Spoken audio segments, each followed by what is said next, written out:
You good, Jason? No. Hurry up, Jason. Do you just walk around every day with like medals hanging off of you?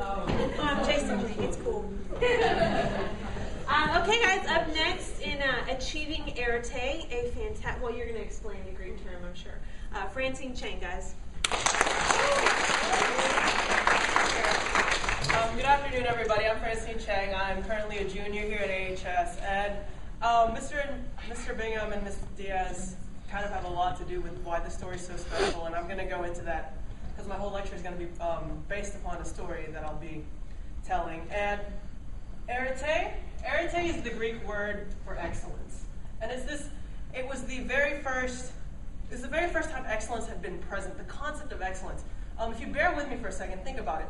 Humans began surviving.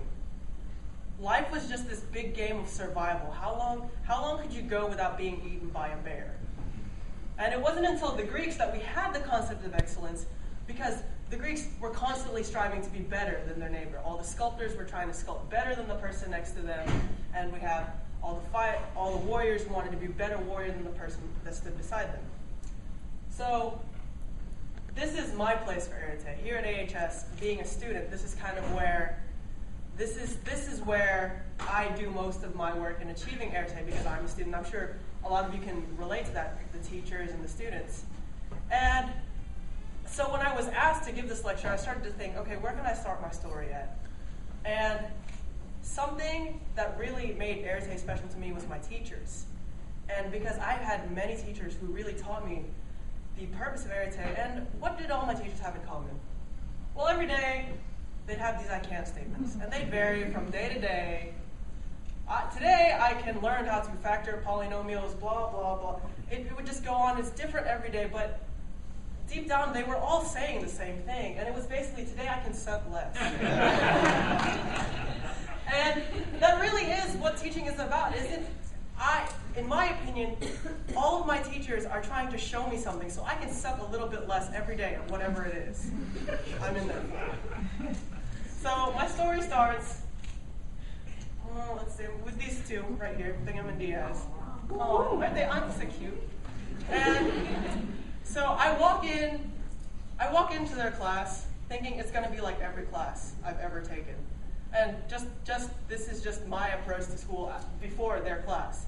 I would go in, sit, stare out the window, half hear everything, and regurgitate answers on a test, and have the highest grade in there.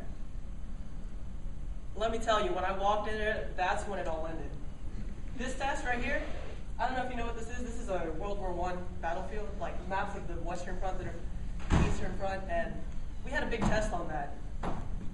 Very first 6 weeks. That test, I failed that test, like flat on my face, failed, because I thought Bingham was kidding, like, okay guys, know where everything is, know where the battles are, because I'm going to test you on it, and you're going to be accountable for it.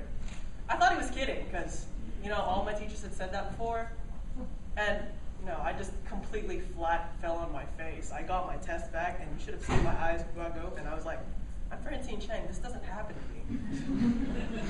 So I was flabbergasted. So for the whole first semester, it was kind of this game, like, don't get a B in Bingham's class. Like, that's the game I played with myself. Like, I'd go, take the first test, suck, and get, like, barely, like, an 82, and then I'd go retest.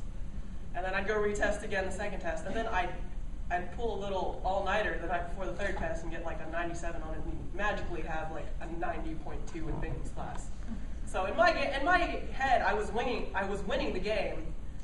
But then we got to probably the unit that kind of changed my whole perspective on anything, and it was why the Greeks matter.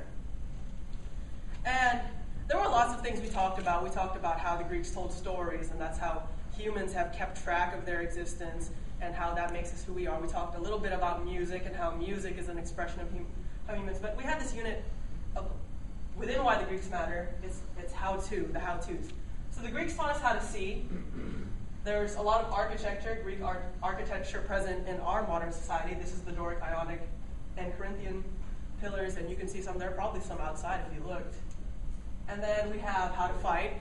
I'm sure all of you guys saw Spartan, the 300 movie, that's what it was. And the thing about the Greeks is they taught us how to fight is because they had citizen armies, and that's why they were successful. And I could talk about this stuff all day, but what I'm really going back to is how to think. We hear names like Socrates, Aristotle, Horace, Plato, and they really taught us how to think. This is Plato's allegory of the cave. And if you haven't heard the allegory of the cave, it's basically this theory that humans do not see what really is there. We only see shadows off a wall. We are all chained within a cave, and we only see the shadows that are reflected. So our view of reality is distorted. But most importantly, in the how to think, was Arete. And Bingham was talking about how they were just strove to be better. And Bingham told me this. I won the Eagle Award for Humanities last year. And Bingham said, the reason this kid won this award, I don't know if I remember it or it's because Bingham said it, but he said, one day this kid just walks up to him and says, Bingham, Arete, I get it. And I think there was this one moment where I realized, I get it. That's why I can't get an A in Bingham's class. It's because I'm not really working to be the best I can be as a student. And that was the moment I really changed how I approach things as a student.